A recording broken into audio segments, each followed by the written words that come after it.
如果咧由幾年前開始已經一路有睇我 channel 嘅朋友咧，都知道我一開頭咧就係講 New Balance 開始嘅，係啦，嗰陣時咧就係講咗一款咧 NB 嘅2002R 啊嘅一款真假鞋咁嘅樣啦。咁啊，自此之後咧，我就開始拍好多波鞋嘅開箱，包括好多嘅 New Balance 啊。當中咧我都介紹過非常之多嘅 New Balance 嘅型號啊。但係咧，我覺得作為 NB 迷嘅話咧，或者你想玩 NB 嘅話咧，有一個型號咧係一定要買嘅，係啦，就係992啊。992有咩咁厲害咧？其實我從來都冇試過講過關於呢一個型號究竟有咩咁勁。點解我覺得佢係 New Balance 入邊一定要入手嘅元祖級鞋款？好，而家即刻開始。如果想支持下我，介紹更多鞋款衫褲褲俾大家，可以加入會員支持下。我哋陸續揾緊合作單位，提供會員專屬折扣，仲會不定期送鞋送衫添。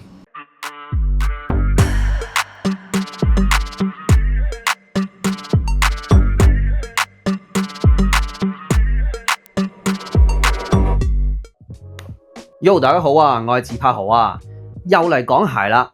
冇錯，今日係講 New Balance， 有一排都冇講過噶啦。對上一次咧講咗一款 New Balance 嘅9060 Summer 嘅涼鞋成波鞋嘅款式。今次咧我就想講一款非常之經典嘅鞋款，就係 New Balance 992。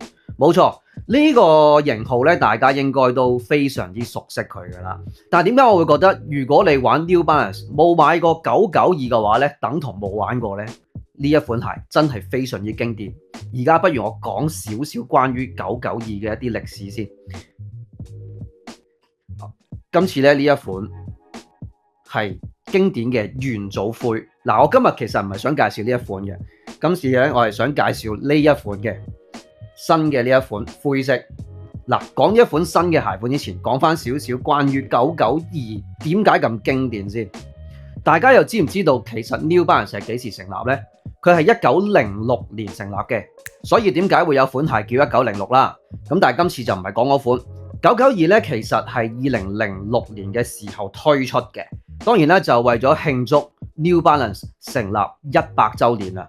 當時咧 New Balance 咧就集結咗佢全公司最勁嘅 designer， 再加上佢當時擁有最勁嘅科技，設計咗呢一款鞋款。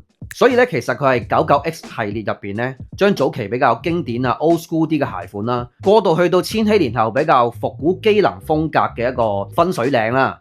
而令最多人認識 New Balance 992嘅，當然唔可以唔提 Steve Jobs。佢咧絕對係咧 Steve Jobs 嘅御用鞋款。如果大家之前有睇過 Steve Jobs 嘅一啲發佈會啦，都會見到佢嗱，經常係着住一件黑色樽領啦、牛仔褲啦。腳上面咧就會着住呢款 New Balance 嘅992元祖灰啊！呢個形象咧已經成為科技界嘅一個 icon。最早期嘅時候咧，喺2007年咧 ，Steve Jobs 發布第一款劃時代嘅 iPhone 第一代嗰陣時，佢已經係着住呢對元祖灰嘅992。而據聞咧，呢一款鞋款咧 ，Steve Jobs 係更加有參與嘅設計啊！當年嘅 NB 總裁咧 Jim Davis 咧都有講過話，其實咧 Steve Jobs 曾經有寫信同佢講，想做一款咧更加運動、更加 fashion 嘅鞋款，所以咧就成為咗呢款992誕生嘅雛形啊！傳聞咧 Steve Jobs 仲親手畫咗一份草圖俾佢哋啊，咁啊變咗咧最尾就誕生咗呢一款咁經典嘅992啊！咁你知道啦 ，Steve Jobs 本身佢對於設計有幾苛刻、幾挑剔噶啦，咁如果佢能夠每一年每一次發佈會都係着住同一款992嘅話咧，你都知道呢一款鞋有幾犀利嘅，因為其實佢都係日理萬機噶啦，咁所以咧佢就每日出街嘅時候咧就唔想諗着乜。有呢一對992誕生之後咧，佢每日咧就淨係着住呢對鞋出街，翻工又好啦，去發佈會都好啦，咁咧都係呢款992，所以咧呢款鞋都真係 NB 入邊一款幾經典嘅型號。呢個咧就係992背後嘅故事。但係實際上咧，佢係一款非常之優質嘅鞋款嚟嘅。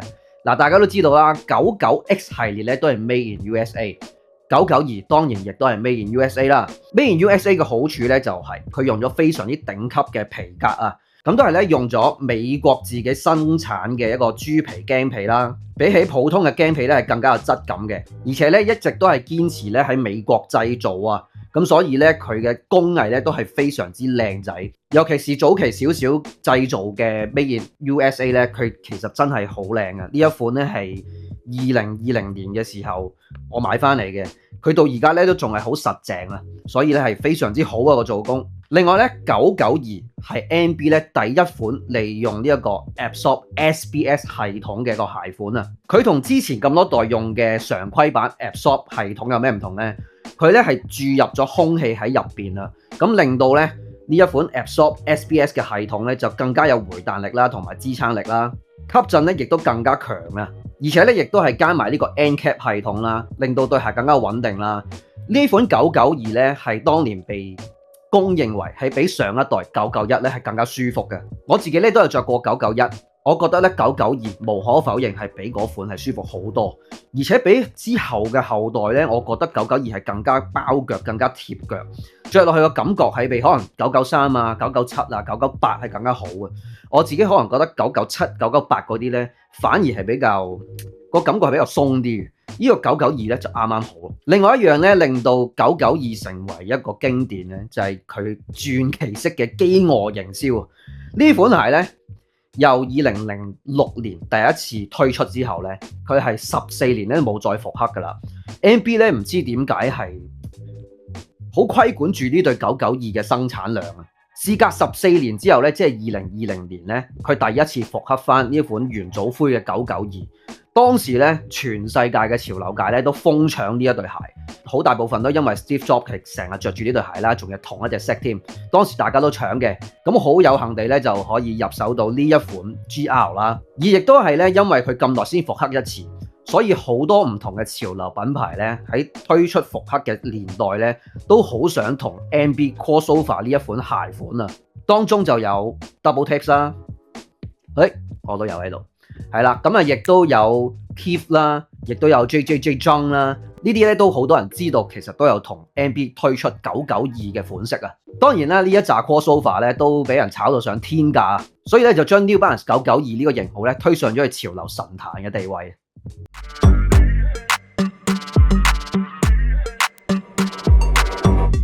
好啦，嚟到今日嘅主角啦，呢一款咧就係 NB 992 Shadow Grey。其實咧，我好耐冇買 NB 嘅992啊，除咗頭先咧嗰款元祖灰啦、Double Taps 嘅系列啦，亦都仲有其實我有其他顏色嘅，都買過，都好似有3-4對992噶啦。咁我都隔咗幾年冇買過。呢一款咧係我最近覺得係非常之靚，係啦，絕對係可以日日攞嚟襯衫，亦都可以咧同嗰對 GR 替換啦。咁呢一款咧係咩咧？呢對 Shadow Grey 咧，我覺得佢用料咧係吸引到我嘅。當然啦，佢都係 Made in USA 嘅。今次咧就睇下佢同之前嘅元祖灰有咩唔同，有咩咁吸引呢？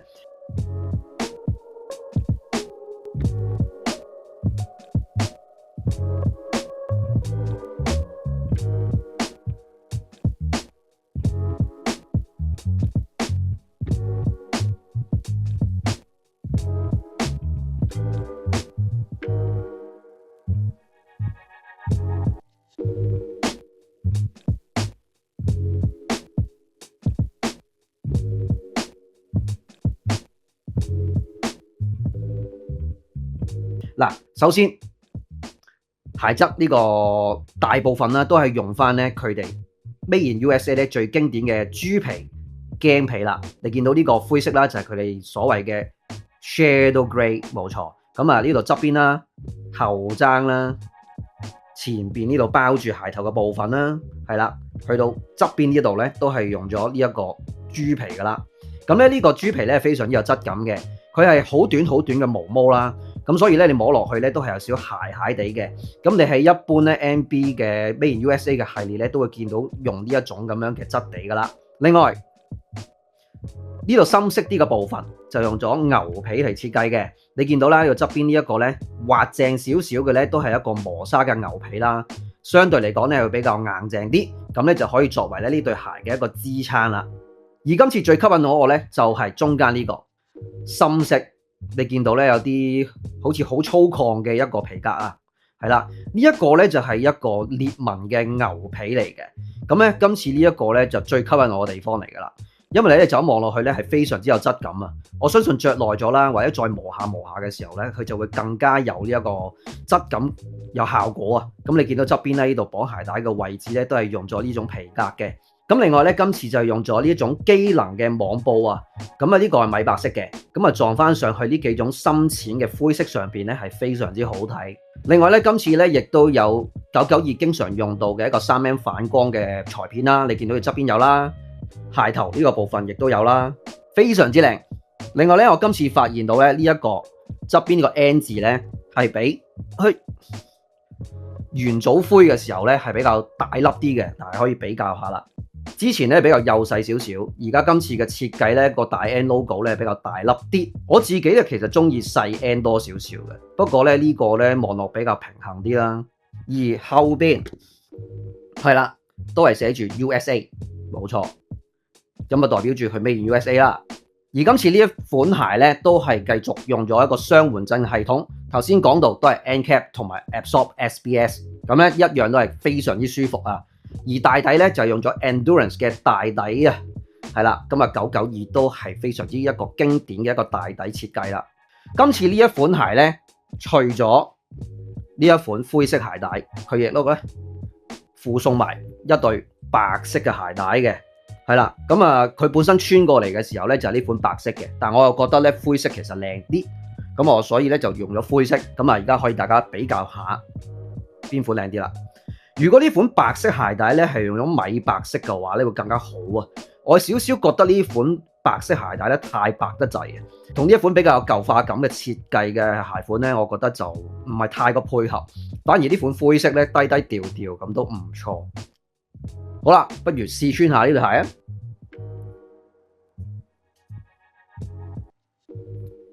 好，試穿下呢對992 Shadow Grey 先。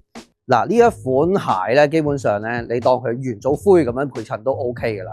雖然咧佢個灰色咧係比元祖灰係更加有對比度啦，有 contrast 啦，因為佢上面用咗少少米白色嘅一啲網布啦，或者一啲比較深灰色啲嘅一啲裁片啊。咁但係咧，其實佢都係非常之好襯。我揀佢嘅原因都係咁啦，而且咧細緻度非常之高。咁咧，首先一對灰色嘅 MB 都唔使我講點樣配襯噶啦，襯咩都 OK 嘅。咁今次咧就玩翻一個咧比較工裝系列啲噶啦，即係早幾年我哋成日玩 NB 嘅時候咧，都係可能襯啲 CD Boy 啊，工裝系列嘅嘢比較多啲啦。咁啊，今次咧就揀翻一條闊身嘅牛仔褲，係嚟自 Project 4早前推出嘅一個 Secret Denim 啊。呢一款褲咧就即刻 sold out 咗啊 ，sorry， 而家冇得買噶啦。咁啊，呢個款咧都幾靚啊，闊闊地咁樣樣，中間咧有一個咁樣嘅接線，就令到個褲型更加立體啊。咁啊，襯翻呢啲咁樣嘅 old school 啲嘅波鞋啊、跑鞋咧都非常之好啊。咁啊，上身咧今次呢一件咧就係嚟自 Grams 28 Crossover 24尾，係啦。今次咧就推出咗呢一件咁樣嘅衫啦，一件短袖好似衛衣咁樣質地嘅衫，少少厚嘅。咁但係咧，如果夏天你唔係好熱嘅時候咧，着得都非常之好啊。咁啊，偏向比較挺身啲啦。特別嘅地方咧，前面係用咗一個皮革，做咗一個好似波衫咁嘅一個 number 啦，後邊都有，前邊就24，後邊就28，冇錯。咁啊，代表咗24 Herbs 同埋 Grams 28咁樣啦。咁啊，少少波衫嘅 detail 係啦，咁啊幾靚啊呢件衫。咁啊，灰色當然係呼應翻鞋嘅灰色啦。咁咧就揀翻一頂灰色嘅帽。今次呢頂帽咧就係之前鬼佬啤酒係啦，就 crossover 咗 Grocery 推出嘅一款 cap 帽啦。咁都係因為洗水灰色襯翻件衫，同埋咧呢一對鞋上邊嘅一啲 texture 啊，非常之好配襯，靚，加翻副太陽眼鏡，點啊？好啦，呢一對 NB 992 Shadow Grey 好唔好着咧？基本上同普通嘅992一樣啦，當然。咁啊，其實都唔使講啦，係非常之舒服噶啦。咁我覺得咧992喺 99X 系列入邊咧，係真係 top 3入邊噶啦。我敢講係 top 1添，好舒服。佢個鞋底都幾有回彈力，同埋咧相對嚟講咧，鞋面個包腳感都係幾唔錯嘅。鞋面好多部分嘅 cushion 咧都做得幾舒服啊。咁啊，着落去長時間着都冇問題嘅。咁呢一款鞋咧，佢嘅配色係好好睇嘅。咁啊，配翻呢啲咁牛仔褲啊，甚至乎配襯工裝褲咧、軍褲咧，都係幾好嘅。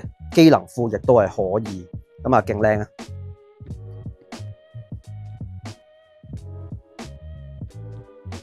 好啦，試穿完呢對992 Shadow Grey 呢對鞋咧，要買咩 size 咧？同平時嘅992都係一樣噶啦，買翻平時着嘅 New Balance 嘅 size 都 OK， 或者你着翻原碼都 OK。呢款鞋咧冇大細嘅問題噶啦，我平時着 US9 呢一款都係着 US9 就冇問題噶啦。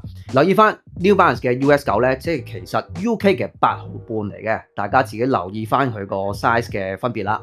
咁佢就係 EU 嘅42號，咁我着翻平時嘅 size 都 OK 啦。好，聽完我講咗關於992嘅一個故事之後，大家有冇覺得992真係好正呢？其實咧認真我又覺得咧，咁多款 NB 嚟講咧，992嘅設計係最襟睇嘅。佢又唔會好似早期少少嗰啲990嘅設計非常之簡約啦，好 old school 嘅。呢一款咧就係佢加咗好多唔同嘅裁片細節喺上邊，但係咧亦都唔會過於複雜，而且佢嘅鞋型係好好睇嘅。我覺得咧佢個鞋底嘅部分啦，就係佢比平時係比較長少少啦，大少少啦。而鞋面咧就啱啱好同佢可以 balance 翻啦，所以我覺得成個設計係非常之靚嘅，所以點解會入手咗咁多唔同顏色嘅992就咁解啦。好啦，如果中意呢類型嘅開箱片嘅話咧，就記得加入埋會員支持下啦。